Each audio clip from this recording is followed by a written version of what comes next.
Here now with reaction is Texas Senator Ted Cruz, who was in today's classified briefing about the strikes. All right, so we have the low confidence briefing, and then we have now the Pentagon has weighed in, Israeli intelligence has weighed in, the IAEA has weighed in, even the Iranians are talking about more devastation than this low confidence, partially selectively leaked report.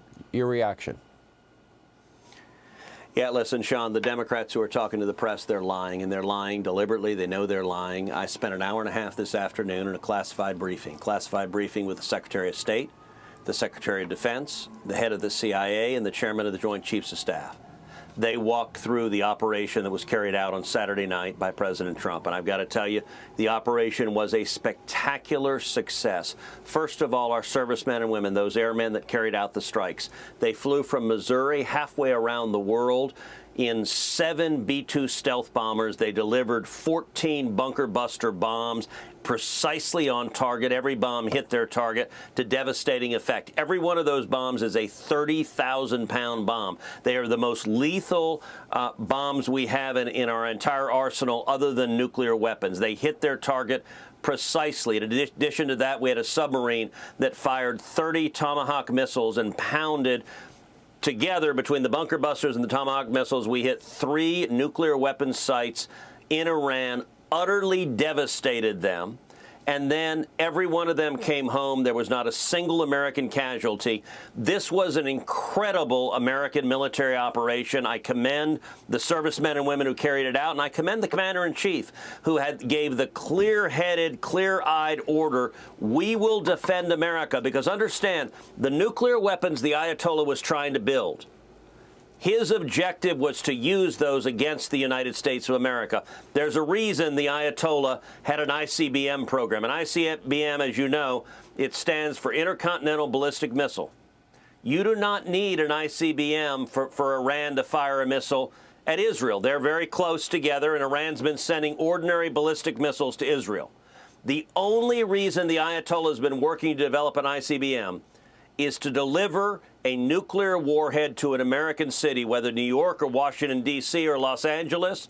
And President Trump acted Saturday night to say, we're going to protect American citizens. We're not going to allow a theocratic lunatic who chants death to America and calls America the great Satan. We're not going to allow him to have weapons that could murder millions of Americans. And the Democrats, I've never seen anything like this. Every American ought to be cheering. We are safer. Our enemies are weaker. And yet the Democrats have basically decided they're on Team Iran, and they're upset that Iran's nuclear weapon facilities have been taken out. I got to tell you, I am cheering on President Trump. Made exactly the right decision. And Sean, your family and my family are safer because of it. There's no doubt about it. What is your reaction to the legacy media mob and getting it wrong as per usual, having an agenda? It's anti-Trump, but in this case, they're smearing our military. Yeah, look, they're trying to say it didn't have any impact. Listen, the reason the American military got involved, Israel had for 12 days been carrying out incredibly effective strikes. They'd been decapitating the senior leadership of the Iranian military. By the way, one after the other, head of the IRGC, they'd have a head of the IRGC, Israel would take him out. They'd name someone new, the next day Israel would take him out. They'd name someone new, the next day Israel would take them out. It got to the point, I don't think I could find anyone willing to take that job, because when you took that job, you knew you weren't living 24 hours. That gives you a sense of the incredible penetration of the Mossad into Iran and the intelligence they have. Now, Israel was bombing nuclear research facilities, but the one in particular they couldn't reach was Fordo. Fordo is the main nuclear weapons research facility in Iran, and they built it underneath a gigantic mountain. And they did it to protect it from aerial assaults. Israel doesn't have the bunker buster bombs that are needed to take out an underground facility like Fordo, and that's why President Trump acted. He sent, of the 14 bunker busters that were dropped, 12 of them were dropped on Fordo, and they were dropped in vents. The initial ones took out the concrete blockade, and then they dropped the missiles. The bunker busters are designed to penetrate deep underground and then explode with massive force. You're looking at 360,000 pounds of explosive force. And the media and the Democrats are trying to say these bunker buster bombs designed to destroy underground bunkers did not actually succeed. There's no intelligence to back that up. There's no reason to back that up. But they are cheering for Iran. But I want to say something else, Sean. There are voices in the administration, now that the president has scored an historic victory, who are urging, let's cut a deal, let's let Iran sell oils, let's lift all the sanction, let's make this a victory for the Ayatollah. Understand, this Ayatollah still hates America. He chants death to America, and he's been trying to murder Donald Trump. And so it would be a catastrophic mistake to flood billions of dollars into Iran. I agree with you. What if they use a proxy to attack Israel? Does that end the ceasefire? Because I would imagine that's the next plan.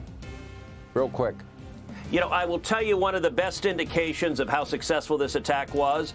Within hours, Iran was rushing to have a ceasefire. That's because they are utterly decimated and weakened, and that's why they wanted a ceasefire. But don't think for a minute they suddenly love America or love Israel. They still hate us. Senator, they are still our enemy, but we have taken away their ability to murder Americans.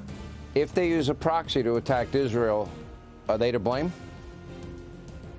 Of course they are. The proxies, Hezbollah and Hamas, work for Iran. They pay for them, and they control them.